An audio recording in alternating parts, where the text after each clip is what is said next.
ये रात के 11 बजे का समय था। विपुल, एक गरीब टैक्सी ड्राइवर, हर रात की तरह इस रात भी अपने घर को लौट रहा था। पूरे दिन काम करने पर 2000 कमाए, जिसमें से 800 रुपए का पेट्रोल और 500 रुपए का चालान हो गया। मैंने कमाया क्या घंटा। तो भी उसे रास्ते में एक बूढ़ा खड़ा हुआ नजर आया, जिसके हाथ में एक बक्सा था। बेटा, मुझे जरा शमशान तक छोड़ दोगे? ठीक है बाबा, वो रास्ते में ही पड़ेगा, मैं आपको छोड़ देता हूँ। बूढ़ा टैक्सी में बैठ गया और विपुल ने टैक्सी आगे बढ़ा दी। विपुल बिना कोई सवाल किए ड्राइव कर रहा था। 20 मिनट के अंदर उसने टैक्सी शमशान द्वार के सामने लगा दी। बहुत बहुत धन्यवाद बेटा। बूढ़ा टैक्सी से निकला और उसने विपुल को एक चांदी का सिक्का दिया। ये क्या है बाबा? ये चांदी का सिक्का है बेटा, इसकी कीमत 4000 रुपए है, तुम इसे रख लो। चांदी का सिक्का देखकर विपुल को बहुत खुशी हुई और अब बूढ़ा शमशान के अंदर घुस गया। जरूर इस बक्से में भी सोने चांदी के सिक्के होंगे, बुड्ढा बहुत पहुंचा हुआ लग रहा है। उसके मन में अजीब अजीब ख्याल आने लगे। क्यों ना चलकर देखा जाए कि इस बक्से में है क्या। हो सकता है आज मेरी किस्मत पलट जाए। विपुल ने अपनी टैक्सी शमशान से कुछ दूर आगे बढ़ने के बाद साइड लगा दी और वो भी शमशान में पहुंच गया। उसने छिपकर देखा कि बूढ़ा जमीन की खुदाई कर रहा है। ऐसा करते हुए वो बार बार अपने कानों को ढक रहा था। अरे चुप हो जाओ, मुझे कुछ नहीं चाहिए। गड्ढा खोदने के बाद उसने वो बक्सा रखा और फिर उसे मिट्टी से ढकने लगा। अरे बाप रे, ख्वाहिशें पूरी करना बहुत आसान है, अमीर बनना बहुत आसान है। सोना और चांदी सब मोह माया है, इसे पाने से कभी किसी का भला नहीं होता। ये कहते हुए बूढ़े ने गड्ढे का मुंह बंद किया और तेजी से वहां से भाग निकला और उसने पीछे मुड़कर भी नहीं देखा। इसका मतलब है उस बक्से में जरूर सोना चांदी रहा होगा, लेकिन कोई भी इंसान इस तरह से सोना चांदी को त्याग करके कैसे जा सकता है? इसके पीछे तो आजकल सभी भाग रहे हैं। विपुल के दिल में बहुत से सवाल उठ रहे थे। वो जल्दी से गड्ढे के पास पहुंचा। उसने बक्से को गड्ढे से निकाला और अपनी टैक्सी में रखकर घर की तरफ निकल गया। आपने आज इतनी देर क्यों कर दी आने में? अरे बस वही, ज्यादा काम नहीं था और चालान भी हो गया, इसलिए सोच रहा था कुछ ज्यादा पैसे कमा लूं। 100-200 रुपए के भाड़े के चक्कर में आप? तभी विपुल ने अपनी बीवी को वो चांदी का सिक्का दिया। 100-200 नहीं, पूरे 4000 का ये चांदी का सिक्का। चांदी का सिक्का? उस सिक्के को देखकर लक्ष्मी हैरान रह गई। उसने विपुल से सवाल किए तो विपुल ने उसकी बात को टालते हुए उसे खाना परोसने को कहा। लक्ष्मी ने खाना परोसा और दोनों ने साथ में खाना खाया। उसके बाद लक्ष्मी के सोने के बाद विपुल उस बक्से को अलग कमरे में ले गया और उसे खोलने की कोशिश करने लगा। बक्से का लॉक काफी जाम था, लेकिन थोड़ी कोशिश करने पर वो खुल गया। उसके चेहरे पर मुस्कान छलक आई और फिर उसने जैसे ही बक्सा खोला, उसे देखकर वो मुस्कान गायब हो गई। ये क्या है? उस बक्से में सामने एक काले रंग का पत्थर लगा था और एक पतला सा सफेद रंग का पत्थर रखा हुआ था। मैंने तो सोचा था इसमें सोना चांदी होगा, लेकिन इसमें तो ये पत्थर रखे हुए हैं। मिलेगा, सब कुछ मिलेगा। आवाज सुनकर विपुल चौंक पड़ा। तो कौन है? डरो नहीं, ध्यान से सुनो। इस सफेद पत्थर को उठाओ और इससे इस काले पत्थर पर अपने 2 दुश्मनों के नाम लिखो। उसके बाद अपनी सबसे प्यारी चीज का नाम लिखो, फिर जो मांगना है मांगो। मेरे दुश्मन सृष्टि और उसका बाप महेश, दोनों बाप बेटी ने मिलकर मुझे खूब लूटा है और शादी की बात पर मना भी कर दिया। वो तो अच्छा हुआ कि मेरी जिंदगी में लक्ष्मी आई और मैं उसके साथ इस घर में रहने लगा। विपुल ने तीनों नाम लिखने के बाद अपनी ख्वाहिश मांगी। मुझे धन दौलत चाहिए, इतनी धन दौलत कि मैं कई तरह के व्यवसाय कर सकूं और सारी जिंदगी बैठ कर खाऊं। कल सुबह होने पर तुम्हारी ख्वाहिश पूरी हो जाएगी। ये कहने के बाद बक्सा अपने आप बंद हो गया और फिर चारों तरफ सन्नाटा छा गया। विपुल ने बक्से को अपने पलंग के नीचे रखा और फिर चेहरे पर मुस्कान लिए सो गया। और सुबह उसकी आंख खुली तो उसे खुशी का ठिकाना नहीं था। उसके सामने सोने चांदी के सिक्के बिखरे पड़े थे। वाह वाह इतने सारे सोने चांदी के सिक्के। उसकी आवाज सुनकर लक्ष्मी भी नींद से जागी और सामने पड़े सोने चांदी के सिक्के देखकर उसकी भी हैरानी का ठिकाना नहीं रहा। ये क्या, मैं सपना तो नहीं देख रही जी? अब हम अमीर हो गए लक्ष्मी, सबसे अमीर हो गए। लक्ष्मी ये देखकर फूली नहीं समाई। उन्होंने उसी दिन नया घर भी ले लिया और उसमें अपनी जरूरत का सभी सामान भी रख लिया। और अब विपुल अपनी मनपसंद जिंदगी जी रहा था। कुर्सी पर बैठे हुए वो चाय की चुस्की ले रहा था और लक्ष्मी आईने के सामने जेवरों से लदी खड़ी अपने आप को निहार रही थी। एक रात महेश अपने कमरे में सो रहा था, तभी उसे एक आवाज सुनाई दी। महेश, ओ महेश, तुमको और धन चाहिए तो मैं तुमको और धन दूंगा। ये आवाज सुनकर वो चौंकते हुए नींद से जागा। कौन है? कौन है? किसी को पता न चले कि तुम मेरी आवाज सुन रहे हो, वरना धन पाने का सुनहरा मौका तुम्हारे हाथ से चला जाएगा। धन तो मेरे पास बहुत है, तुम मुझे क्या धन दोगे? जरूर कोई मेरे साथ मजाक कर रहा है। अगर तुमको यकीन नहीं होता तो अपने तकिए के नीचे देखो। ये सुनकर महेश ने तकिए के नीचे देखा तो उसको सोने का सिक्का नजर आया। अरे वाह, सोने का सिक्का! अब यकीन हुआ। लेकिन तुम हो कौन और नजर क्यों नहीं आ रहे? अगर तुमको और सोना चाहिए तो घर से बाहर निकलो। तुम्हारे घर के पीछे वाले मैदान में पीपल के पेड़ के नीचे खजाना गड़ा है, उसे निकाल लो।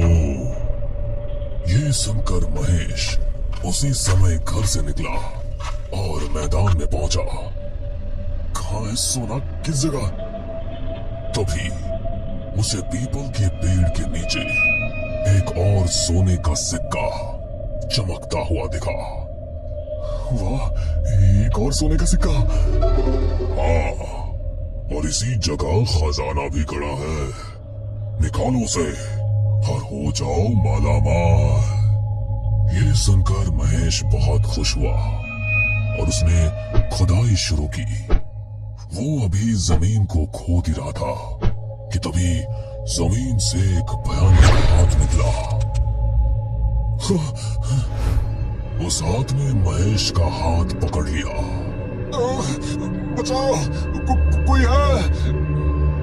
महेश खुद को छुड़ाने की कोशिश करने लगा, लेकिन उस हाथ ने महेश का हाथ नहीं छोड़ा और ऐसा करने से जमीन से बाहर निकला, जिसके गले में भारी सोने का हार था।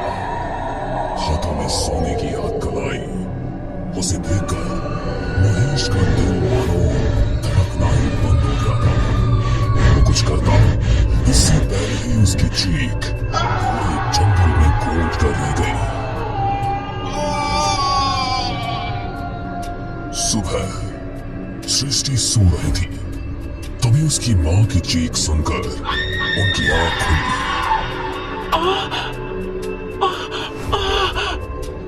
ये तो मम्मी की आवाज है। सृष्टि माँ के कमरे में पहुंची और वहां का नजारा देखकर उसका भी दिल दहल उठा। महेश की बिना गर्दन की लाश जमीन पर पड़ी थी और उसके आसपास सोने के सिक्के बिखरे पड़े थे।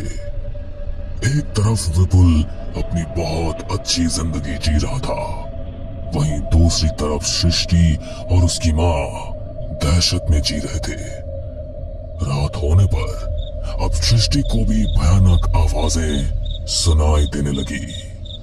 सृष्टि, मेरे पास आओ, मैं तुम्हारी बात तुम्हारे पिता से करवा सकता हूँ। कौन है? तुमने जो लाश देखी वो तुम्हारे पिता की नहीं थी।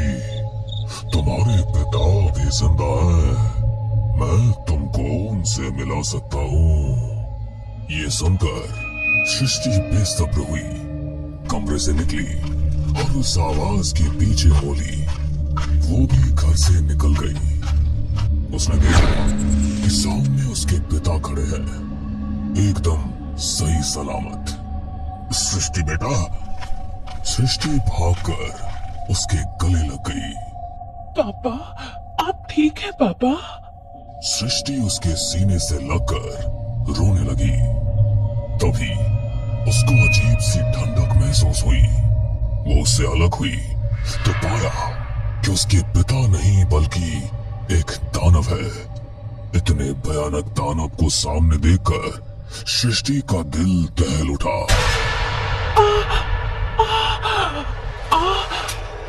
उस दानव ने सृष्टि पर हमला बोल दिया और उसकी गर्दन धड़ से अलग कर दी।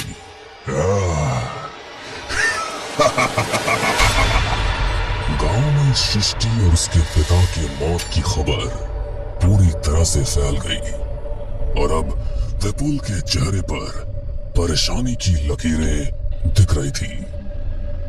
मैंने सृष्टि और उसके पिता का नाम पत्थर पर लिखा था। उनकी मौत हुई और उनकी लाशों के पास सोने के सिक्के पाए गए थे। कहीं उन दोनों की मौत बक्से की वजह से तो नहीं हुई? लक्ष्मी की चीख सुनकर विपुल उसके पास किचन में पहुंचा। क्या हुआ लक्ष्मी, क्या हुआ? उसने पाया कि लक्ष्मी जमीन पर डरी सहमी हालत में बैठी हुई है और उसकी नजर फ्रिज पर है। फ्रिज के अंदर मुझे बहुत ही भयानक कटा हुआ सर नजर आया। बहुत ही भयानक। ये क्या कर रहे हो तुम? विपुल ने दरवाजा खोला तो फ्रिज में कुछ नहीं था, लेकिन वहां ढेर सारे सोने के सिक्के पड़े थे। ये देखकर अब विपुल बहुत ज्यादा डर गया। उसने बक्से को निकाला और खोलने की कोशिश की, लेकिन बक्सा नहीं खुला। आखिरकार उसने एक तांत्रिक से बात की और उसे घर लेकर आया। ये बक्सा, ये तुमको कहां से मिला? बाबा, एक रात में टैक्सी चलाकर घर वापस आ रहा था। विपुल ने शुरू से लेकर अब तक की सारी घटना तांत्रिक को बताई। ये बक्सा शमशानी बक्सा है। इसका इतिहास बहुत ही खतरनाक है। इसके बारे में जाने बिना तुमने इसका इस्तेमाल करके ठीक नहीं किया। बाबा, मैं बहुत परेशान था, बस इसीलिए लालच में आ गया। मुझे बताइए ना, आप इसके बारे में क्या जानते हैं? सुनो, इस बक्से का जिक्र पुरानी लोक कथाओं में कई बार किया गया है, लेकिन ये कब और कैसे बना और इसका इस्तेमाल सबसे पहले किसने किया, ये आज तक किसी को भी पता नहीं चल पाया। इस बक्से को इस्तेमाल करने वाला जो भी इससे मांगता है, ये उसकी ख्वाहिश पूरी कर देता है। लेकिन ख्वाहिश पूरी करने से पहले ये दो दुश्मन और एक प्यारी चीज का नाम इसीलिए लिखवाता है, जिससे कि ख्वाहिश पूरी होने के बाद ये आपके दो दुश्मनों को जान से मार देता है और आपकी प्यारी चीज आपसे छीन लेता है, और उसके बाद भी इसका कहर जारी रहता है। क्या हुआ आपको? मुझे कुछ बताएंगे भी? लक्ष्मी, मैंने सबसे प्यारी चीज की जगह तो तुम्हारा नाम लिखा था। अब क्या होगा? अनर्थ, घोर अनर्थ। अब वो तुम्हारी पत्नी की जान लेकर रहेगा और उसके बाद जिंदगी भर तुम्हारे कानों में उसकी आवाजें गूंजती रहेंगी। विपुल ये सब सुनकर बुरी तरह से डर गया। धन का लालच उसे किस मोड़ पर ले आया। बाबा अपनी राय देकर चले गए और अब लक्ष्मी की मुसीबत शुरू हो गई। कभी उसके पेट में दर्द होता, तो कभी सर में, तो कभी उसके पूरे जिस्म में ऐसा दर्द होता मानो सभी हड्डियां चटक गई हो।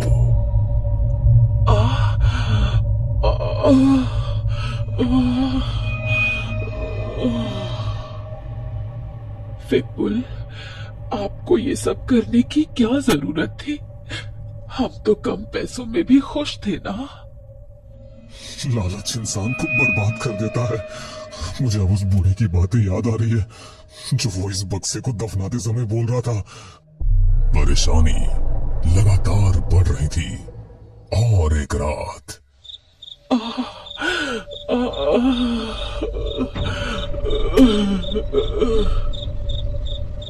विपुल की आंखों के सामने ही लक्ष्मी के चेहरे का रंग बदलने लगा। उसकी रंगत पूरी तरह से लाल हो गई। हाँ, लक्ष्मी, लक्ष्मी, ये क्या हो गया तुम्हें? विपुल ने उसको संभालना चाहा, लेकिन अगले ही पल उसके शरीर पर गहरे जख्म बन गए और उसके शरीर पर कीड़े रेंगने लगे। लक्ष्मी, देखते ही देखते उसके शरीर को कीड़ों ने पूरी तरह से जख्मी कर दिया और अब विपुल के सामने लक्ष्मी की लाश बहुत बुरी हालत में पड़ी थी। विपुल उसकी लाश के पास बैठकर रोने लगा। लक्ष्मी,